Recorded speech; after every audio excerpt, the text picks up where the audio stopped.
Well, the reason I wrote the book is that I've been teaching this class for 15 years, I think, leading and living. And originally it was a leadership class. The focus was on leadership, and a lot of the things that we learned in the business consulting over the years, I'd bring in for the students. And the class was primarily for seniors in the College of Business, and I would get a number of grad students and a few juniors, but it's mostly for the older students.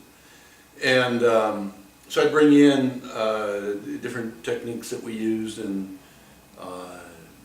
training experiences that I found that were really helpful in dealing with executives in the consulting business.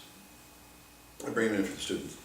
But then what happened was I'd have them do a personal stretch project. And the personal stretch project had to be about their life. And I started doing this, I don't know, 10 years ago or so, and it really evolved so that the focus of the class became more about living and secondarily about leading, because I found that the living part in business is what really matters as well.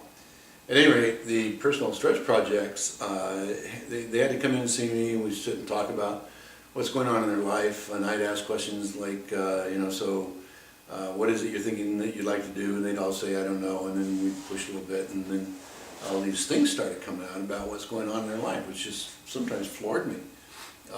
Parent issues, a lot of breakup, relationship issues, some really scary things that had happened to them.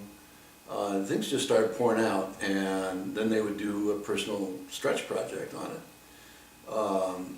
And it was all about life and living, and what I also found was that they often didn't know, number one, it was even okay to talk about these things, no less get help, or figure out what they could do. They just buried it, and most of the time they just stuffed it away, which happens with a lot of people in their lives. At any rate, it really began taking a life of its own, and these papers that they would write and presentations they would do around the life experiences had a profound impact on everybody. It had a profound impact on me, an impact on everybody in the class. A lot of times there were a lot of tears, a lot of laughter, but mostly what came out of it was people talking about they knew now that they could deal with things they never dealt with before.